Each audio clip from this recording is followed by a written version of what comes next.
The drama surrounding the WNBA didn't explode overnight.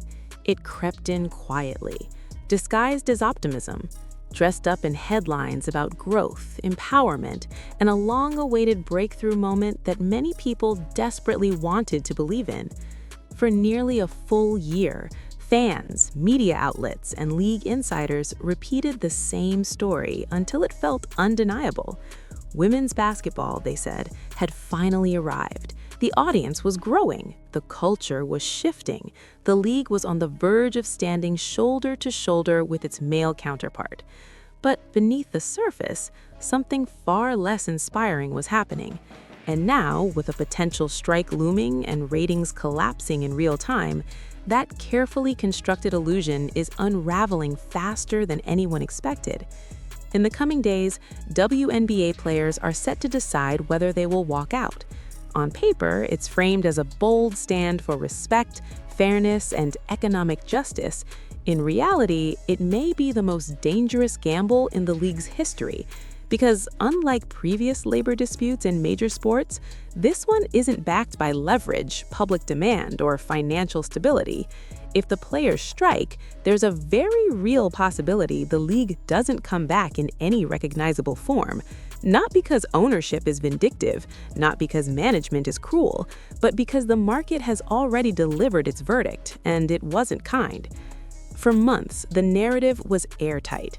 Record attendance here, viral moments there, endless social media engagement pointing to a sport supposedly breaking through its long-standing ceiling. Every conversation circled back to the same conclusion. This was the turning point. This was the proof. This was the moment women's basketball finally became must-watch entertainment. But narratives don't pay bills. Viewers do. And when the numbers finally arrived without the sport's biggest draw on the screen, everything collapsed. When Unrivaled launched its second season on TNT, the results were impossible to spin. Just 107,000 people tuned in. 1 year earlier, the season opener had pulled in 313,000 viewers. That's not a slight dip. That's not scheduling bad luck. That's a catastrophic 65% drop in viewership on a major network that invested real money and real promotional effort into making the product visible. When any entertainment property loses nearly 2/3 of its audience in a single year, it isn't experiencing turbulence, it's losing relevance. And this is where the conversation becomes deeply uncomfortable, because when you remove Caitlin Clark from the equation, the audience doesn't gradually decline, it vanishes completely. The data doesn't hedge, it doesn't soften the blow, it doesn't care about intentions or narratives or social pressure. It simply states the truth in cold, unforgiving numbers. Without Clark, the surge disappears. What remains is a baseline that is not only underwhelming, but fundamentally unsustainable. Last year, Clark's presence created something powerful but misleading. It created the illusion of league-wide elevation. Media outlets convinced themselves that a wave of new superstars had emerged, that fans were suddenly invested in the sport itself rather than one transcendent figure. What actually happened was far simpler and far more brutal. One exceptional athlete drove a temporary spike. Take her away, and the entire structure collapses back to where it started. And where it started is a business model that barely survives with constant financial support. Unrivaled was supposed to disprove that reality. It was designed to show depth, to prove that women's basketball could thrive beyond a single name, that audiences would show up for Paige Buckers, for other stars, for the game itself. Instead, it became a live demonstration of the opposite. Reports suggest Buckers earned roughly $348,000 for her involvement. The return on that investment?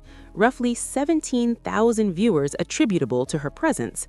That's not star power. That's a marketing strategy collapsing in front of everyone. When you break it down as a business proposition, the situation becomes genuinely humiliating. Each viewer costs the operation multiple dollars before production, travel, staffing, facilities, insurance, and broadcast infrastructure are even considered. That isn't growth. That's financial quicksand disguised as progress. TNT didn't back Unrivaled out of charity. They bought into the belief that women's basketball had reached prime-time readiness. Those ratings didn't just disappoint, they demolished the entire premise. What most fans never realized is that Unrivaled was never truly about basketball. It was about leverage. It was meant to be a bargaining chip, an alternative that players could point to during collective bargaining negotiations. The logic was simple. If athletes had somewhere else to go, ownership would be forced to concede. Higher salaries, better revenue sharing, stronger protections. On paper, it looked brilliant. In practice, it failed faster than anyone imagined. Leverage only works when your backup plan actually functions. Unrivaled was supposed to prove player value. Instead, it reinforced every doubt about market demand. Every disappointing broadcast weakened the player's negotiating position. Every failed rating handed ownership more confidence. Just weeks ago, players spoke openly about striking, about refusing disrespect, about demanding what they believed they had earned. Now, those same athletes are quietly considering playing under the exact collective bargaining agreement they previously called insulting, not because their principles changed, but because reality intervened. The NBA offered WNBA players 50% of net revenue, profit after expenses. That's the standard structure across successful sports leagues worldwide. Players rejected it and demanded 30% of gross revenue instead, money before expenses are deducted.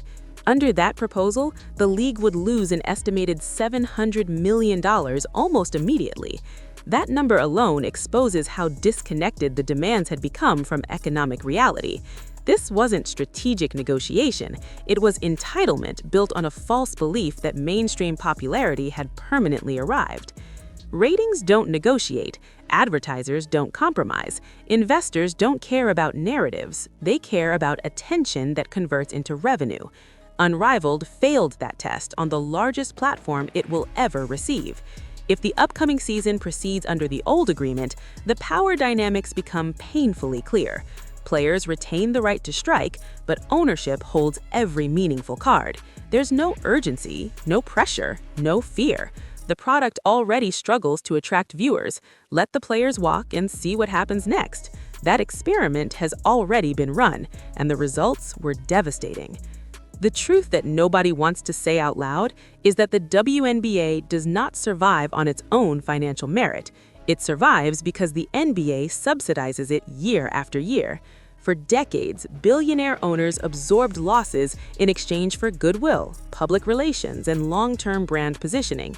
But even patience has limits. When employees demand more while delivering less measurable value, tolerance evaporates quickly. The greatest miscalculation of all was confusing Caitlin Clark's individual popularity with league-wide value creation.